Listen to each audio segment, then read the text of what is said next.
Crypto ప్రపంచంలోకి కొత్తగా అడుగుపెడుతున్నారా? అయితే ఒక పెద్ద కన్ఫ్యూజన్ ఉండే ఉంటుంది. దాని గురించే ఈరోజు మనం వివరంగా మాట్లాడుకోబోతున్నాం. అవును, ఇదే ఆ ప్రశ్న. ఇన్వెస్ట్ చేయాలా, ట్రేడ్ చేయాలా అని. ఈ డైలమా దాదాపు ప్రతి ఒక్కరికీ వస్తుంది మొదట్లో. రండి, ఈ రెండింటి మధ్య తేడా ఏంటో క్లియర్గా చూసేద్దాం. సరే, మరి డీటెయిల్డ్గా చూద్దాం. చూడండి, ఇన్వెస్టింగ్, ట్రేడింగ్ ఇవి రెండూ వేరువేరు దారులు. అంతేకాదు, అవి రెండూ పూర్తిగా వేరువేరు మైండ్ సెట్స్ అన్నమాట. ఈ రెండింటి మధ్య తేడాను సరిగ్గా అర్థం చేసుకుంటేనే ఏది సరైనదో నిర్ణయించుకోగలం. ముందుగా ఇన్వెస్ట్మెంట్ అంటే ఏంటో చూద్దాం. ఇది ఎలా చెప్పాలంటే ఒక లాంగ్ టర్మ్ గేమ్. ఒక మంచి మొక్కను నాటి అది పెరిగి పండ్లిచ్చే వరకు ఓపికగా ఎదురుచూడటం లాంటిది. ఇక్కడ మనం మంచి క్రిప్టో ప్రాజెక్టులను ఎంచుకొని వాటిని కొని ఏళ్ల తరబడి పట్టుకుని ఉంటాం. దీంతో సంపద నెమ్మదిగా కానీ చాలా స్ట్రాంగ్గా పెరుగుతుంది. ఇక దీనికి కంప్లీట్గా ఆపోజిట్ ట్రేడింగ్. ఇది షార్ట్ టర్మ్ స్ట్రాటజీ అన్నమాట. ఇక్కడ రోజు మార్కెట్ను ఫాలో అవుతూ ధరల్లో వచ్చే చిన్న చిన్న మార్పుల నుంచి లాభం పొందడానికి ప్రయత్నిస్తారు. అంటే ఫాస్ట్గా కొంటారు, ఫాస్ట్గా అమ్ముతారు. దీనికి చాలా స్కిల్, స్పీడ్ అండ్ ప్రతిరోజు టెన్షన్ తట్టుకుని నిర్ణయాలు తీసుకునే కెపాసిటీ ఉండాలి. రైట్, ఇప్పుడు ఈ రెండింటిని పక్కపక్కన పెట్టి చూద్దాం. వీటి మధ్య ఉన్న తేడాలేంటో క్లియర్గా చూస్తే మన ప్రయాణానికి ఏది బెస్ట్ ఆప్షనో ఒక ఐడియా వస్తుంది. మొట్టమొదటిది మన మెంటల్ పీస్. ఇది చాలా ఇంపార్టెంట్. ఇన్వెస్ట్మెంట్లో లైఫ్ కొంచెం ప్రశాంతంగా ఉంటుంది. రోజూ స్క్రీన్ ముందు కూర్చోవాల్సిన అవసరం లేదు. కానీ ట్రేడింగ్ అలా కాదు. అదొక హై స్ట్రెస్ జాబ్. ప్రతిరోజూ, ప్రతి గంట మార్కెట్ను గమనిస్తూ ఉండాలి. ఇది మామూలు ఒత్తిడి కాదు. ఈ టేబుల్ చూస్తే మనకు ఇంకా క్లారిటీ వస్తుంది. చూడండి, టైం ఇన్వెస్ట్మెంట్లో ఏళ్ల తరబడి ఉంటుంది. ట్రేడింగ్లో గంటలు లేదా రోజులు మాత్రమే. స్ట్రెస్ లెవెల్ ఇన్వెస్ట్మెంట్లో తక్కువ, ట్రేడింగ్లో చాలా ఎక్కువ.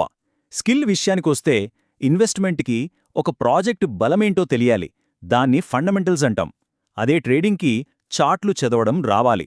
ఇక ఎమోషన్స్, ట్రేడింగ్లో భయం, అత్యాశ మనల్ని ఈజీగా కంట్రోల్ చేస్తాయి. అందుకే ఫైనల్గా చూస్తే కొత్తగా వచ్చేవారికి ఇన్వెస్ట్మెంట్ బెస్ట్ రూట్. ట్రేడింగ్ చాలా అంటే చాలా రిస్క్. ఓకే, ఇప్పుడొక చాలా ముఖ్యమైన విషయం గురించి మాట్లాడుకుందాం. అదేంటంటే క్రిప్టోలోకి కొత్తగా వచ్చేవారు చేసే అతి పెద్ద తప్పు ఏంటి? ఎందుకు చాలామంది డబ్బులు పోగొట్టుకుంటారు? ఈ నంబర్ చూడండి, 90%. షాకింగ్గా ఉంది కదూ? కానీ ఇది నిజం. ఎలాంటి ఎక్స్పీరియన్స్ లేకుండా ట్రేడింగ్ స్టార్ట్ చేసే ప్రతి 10 మందిలో 9 మంది డబ్బులు పోగొట్టుకుంటారు. అంటే ట్రేడింగ్ అంత డేంజరస్ అన్నమాట కొత్తవాళ్లకు. అసలు ఎందుకిలా జరుగుతుంది? ఎందుకింతమంది ఫెయిల్ అవుతున్నారో? కొన్ని మెయిన్ రీజన్స్ ఉన్నాయి. మొదటిది ఎమోషన్స్ని కంట్రోల్ చేసుకోలేకపోవడం. మార్కెట్ కొంచెం పడితే భయపడి అమ్మేయడం, పెరిగితే అత్యాశతో కొనడం. రెండోది రిస్క్ మేనేజ్మెంట్ తెలియకపోవడం. అంటే ఎంత నష్టాన్ని భరించగలమో ఒక ప్లాన్ లేకపోవడం. మూడోది సొంతంగా రీసెర్చ్ చేయకుండా ఎవరో టెలిగ్రామ్లో సిగ్నల్ ఇచ్చారని గుడ్డిగా ఫాలో అవడం. ఈ తప్పుల వల్లే నష్టాలు చాలా త్వరగా పెరిగిపోతాయి.